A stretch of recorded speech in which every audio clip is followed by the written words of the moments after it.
સમાચારમાં આગળ વાત કરીશું મહીસાગરથી। મહીસાગર જિલ્લાના બાલાસિનોર તાલુકાના જગિયાતપુરા ગામે કેમિકલ ડમ્પિંગ સાઇટના કારણે પાણી પ્રદૂષિત થયું છે, જેના કારણે સ્થાનિક લોકો ચામડીના રોગો, શ્વાસની તકલીફો અને અન્ય સ્વાસ્થ્ય સમસ્યાઓનો સામનો કરી રહ્યા છે।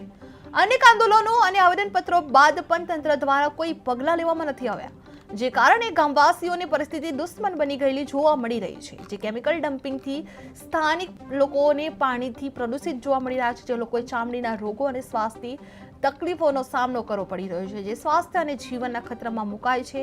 પાક અને પશુધન પણ નષ્ટ થઈ રહ્યું છે।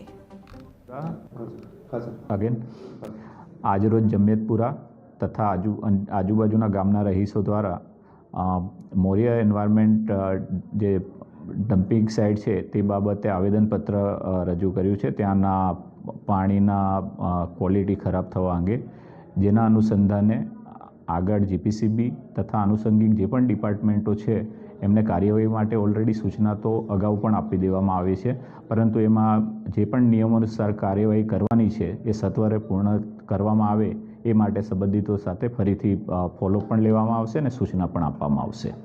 સર, અત્યારે જનજીવન પ્રભાવિત થયું છે, લાલ પાણીના લીધે લોકોને આરોગ્ય સાથે એ આખો ટેકનિકલ વિષય છે, એના એક્સપર્ટ જે પણ જીપીસીબીના અધિકારીઓ જેના અનુસંધાને એમના રિપોર્ટ કે જે પણ આપવામાં આવશે એના અનુસંધાને માહિતી આપવામાં આવશે।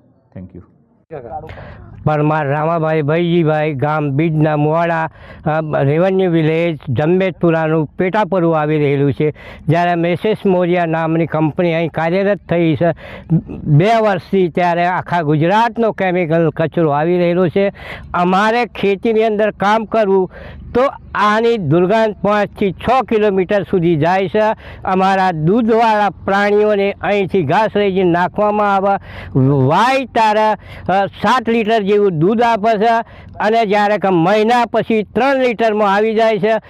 ખેડૂતને જ્યારે કે આનો કોઈ ખર્ચો મળી શકતો નહીં પશુની અંદરથી, એકદમ દુબળા પાતળા જાનવર થઈને મરણ પામે છે।